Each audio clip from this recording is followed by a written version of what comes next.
نحمده ونصلي على رسوله الكريم أما بعد فقد قال الله تبارك وتعالى في كلامه المجيد فأعوذ بالله من الشيطان الرجيم بسم الله الرحمن الرحيم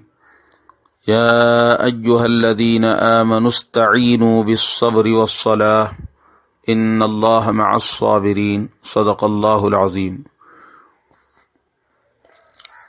وقال النبي صلى الله عليه وسلم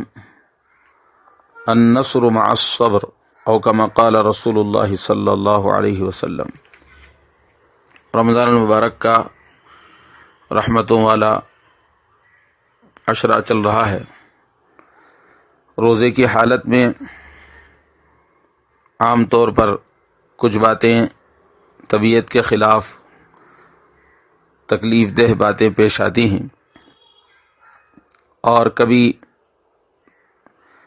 انسانی مزاج میں غصہ پیدا ہو جاتا ہے، چھوٹی چھوٹی باتوں پر چڑچڑاہٹ آ جاتی ہے، تو جس کی وجہ سے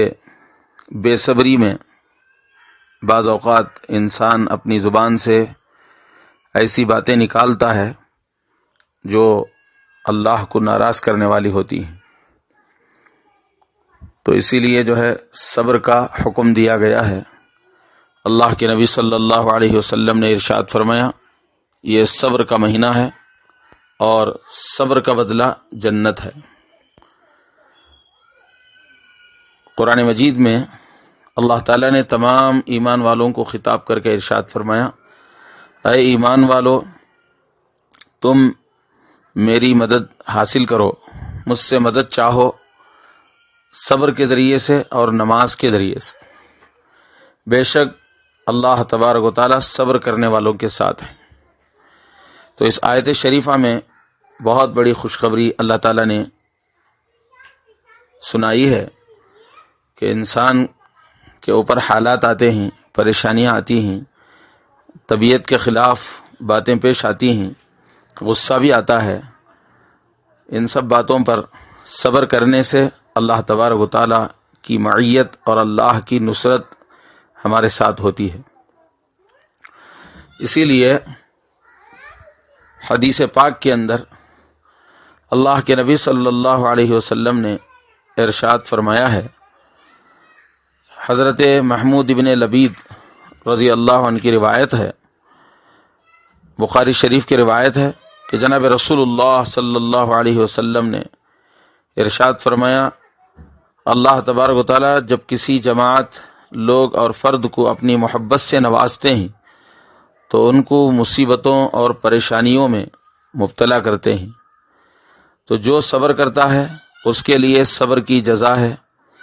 اور جو ہائے وائے کرتا ہے یعنی بے صبری کا مظاہرہ کرتا ہے تو اس کی سزا ہے، اس کے لیے سزا بیان کی گئی ہے۔ اور شعب الایمان کے اندر ایک روایت آئی ہے حضرت عمر بن ابی الحویرث رضی اللہ عنہ سے کہ جناب رسول اللہ صلی اللہ علیہ وسلم نے ارشاد فرمایا، خوش قسمت ہے وہ شخص جسے ضرورت کے بقدر روزی دی گئی اور وہ اس پر صبر سے نوازا گیا۔ اسی طرح سے معجم طبرانی اور کنز العمال حدیث کی کتابیں ہیں، اس کے اندر حضرت عبداللہ ابن عباس رضی اللہ عنہما سے ایک روایت آئی ہے کہ جناب رسول اللہ صلی اللہ علیہ وسلم نے ارشاد فرمایا، اہل مصائب کے چہرے اس دن یعنی قیامت کے دن روشن ہوں گے جس دن لوگوں کے چہرے سیاہ ہوں گے۔ جن لوگوں پر مصیبتیں آئی تھی اور انہوں نے صبر کیا تو اللہ تبارک و تعالیٰ قیامت کے دن ایسے لوگوں کے چہرے روشن فرمائیں گے۔ اور کنز العمال میں ایک روایت آئی ہے حضرت عطا ابن ابی رباح رضی اللہ عنہ سے کہ جناب رسول اللہ صلی اللہ علیہ وسلم نے ارشاد فرمایا، جس کو کوئی مصیبت پہنچے تو وہ میری مصیبت کو یاد کرے۔ اللہ کے نبی صلی اللہ علیہ وسلم فرماتے ہیں، جس کسی کو کوئی مصیبت پہنچے تو وہ میری مصیبت کو یاد کرے کہ وہ بڑی مصیبت تھی، کیونکہ اللہ کے نبی صلی اللہ علیہ وسلم تبلیغ دین کے لیے جو مختلف علاقوں میں تشریف لے جاتے تھے اور کفار مکہ میں طائف کے علاقے میں جاتے تھے تو وہ لوگ بہت زیادہ ستاتے تھے اور کبھی پاگل کہتے، کبھی مجنون کہتے، کبھی شاعر کہتے، کبھی جادوگر کہتے، تو آپ صلی اللہ علیہ وسلم کو بڑی تکلیف ہوتی۔ تو اللہ کے نبی صلی اللہ علیہ وسلم فرماتے ہیں کہ جس کو کوئی مصیبت اور رنج پہنچے تو میری مصیبت کو یاد کرے کہ میری مصیبت اس سے بڑی ہے۔ اسی طرح سے ایک اور حدیث میں ہے، حضرت جابر رضی اللہ عنہ کی روایت ہے طبرانی کے اندر کہ جناب رسول اللہ صلی اللہ علیہ وسلم نے ارشاد فرمایا، ایمان صبر اور درگزر کرنا ہے، معاف کرنے کا نام ہے۔ صبر کرنے اور معاف کرنے کا نام ایمان ہے۔ اسی طرح سے کنز العمال کی روایت ہے، ایک شخص نے اللہ کے نبی صلی اللہ علیہ وسلم سے پوچھا ایمان کیا ہے؟ تو آپ صلی اللہ علیہ وسلم فرمایا صبر کرنا اور درگزر کرنا، یعنی معاف کرنا۔ حضرت عبداللہ ابن مسعود رضی اللہ عنہ کی ایک روایت میں ہے کہ صبر جو ہے نصف ایمان ہے، یعنی ایمان کا آدھا حصہ ہے۔ اسی طرح سے طبرانی کے اندر یہ روایت بھی ہے، حضرت عبداللہ ابن عمر رضی اللہ عنہما سے روایت ہے کہ جناب رسول اللہ صلی اللہ علیہ وسلم نے ارشاد فرمایا، جو شخص لوگوں سے ملتا جلتا ہے اور ان کی تکلیف دینے والی باتوں پر صبر کرتا ہے، ایسا شخص افضل ہے اس سے جو لوگوں سے نہ ملے، ربط اور خلط ملت نہ رکھے اور ان کی تکلیف دہ باتوں پر صبر نہ کرے، اس سے وہ ملنے والا اور صبر کرنے والا بہتر ہے۔ اسی طرح سے صبر کا وقت کب ہے؟ بخاری شریف کے اندر حضرت انس رضی اللہ عنہ سے ایک روایت آئی ہے کہ جناب رسول اللہ صلی اللہ علیہ وسلم نے ارشاد فرمایا، صبر تو مصیبت کے شروع وقت میں ہے۔ کیا مطلب ہے؟ مطلب یہ ہے کہ صبر کا جو اصل وقت ہے وہ مصیبت اور پریشانی کے فوراً ہے۔ کوئی حادثہ پیش آ جائے، کسی کا انتقال ہو جائے، کوئی جانی مالی نقصان ہو جائے تو اس وقت میں صبر کرنا یہ اصل ہے، بعد میں تو صبر ہو ہی جاتا ہے۔ اور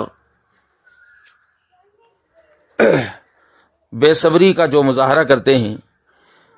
اللہ کے خلاف شکایت کرتے ہیں، ایسے لوگوں کے سلسلے میں حضرت ابوبکر صدیق رضی اللہ عنہ ارشاد فرماتے ہیں کہ جس آدمی نے کوئی مصیبت آنے پر بے صبری کی باتیں کی یا اپنے کپڑوں کو کالا کر لیا تو اللہ تبارک و تعالیٰ اس کو اتنے گناہ عطا کریں گے کہ اس کی ساری زندگی کے سانسوں کے برابر ہوں گے۔ اللہ اکبر، اندازہ کیجئے حضرت ابوبکر کیا فرما رہے ہیں۔ اسی طرح سے حضرت عمر فاروق رضی اللہ عنہ فرماتے تھے کہ جس آدمی نے مصیبت کے آنے پر بے صبری کی، لوگوں کے سامنے اللہ کی شکایتیں کی، تو اللہ تبارک و تعالیٰ اس کے نام اعمال میں اتنے گناہ لکھوائیں گے جتنا کہ دریائے نیل کے پانی کے خطرے ہوتے ہیں۔ اللہ اکبر، کتنی بڑی بات ہے۔ اسی طرح سے حضرت عثمان غنی رضی اللہ عنہ فرماتے تھے کہ جس آدمی نے اللہ رب العزت کی طرف سے بھیجی ہوئی مصیبت پر بے صبری کا مظاہرہ کیا، کپڑوں کو کالا کر لیا اور جزا فضا کی، لعن طعن کی، برا بھلا کہا، اللہ کی شان میں گستاخی کی، تو اللہ تعالیٰ اس کے نام عمل میں اتنے گناہ لکھوائیں گے کہ جتنی پوری دنیا کے دن رات شمار کیے جائیں۔ تو اس لیے جو ہے مصیبتیں پریشانیاں آئیں تو عافیت کی دعا مانگنا چاہیے۔ اور اسی طرح سے جو ہے قرآن مجید میں اللہ تعالیٰ نے ایک بڑی خوشخبری سنائی ہے صبر کرنے والوں کے بارے میں کہ قیامت کے دن اللہ تبارک و تعالیٰ ایسے صابرین کو بغیر حساب کتاب کے جنت میں داخل عطا فرمائیں گے۔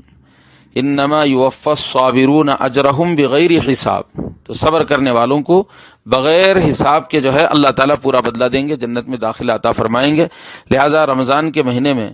ناگواری پیش آتی ہے، بھوک پیاس کے عالم میں اور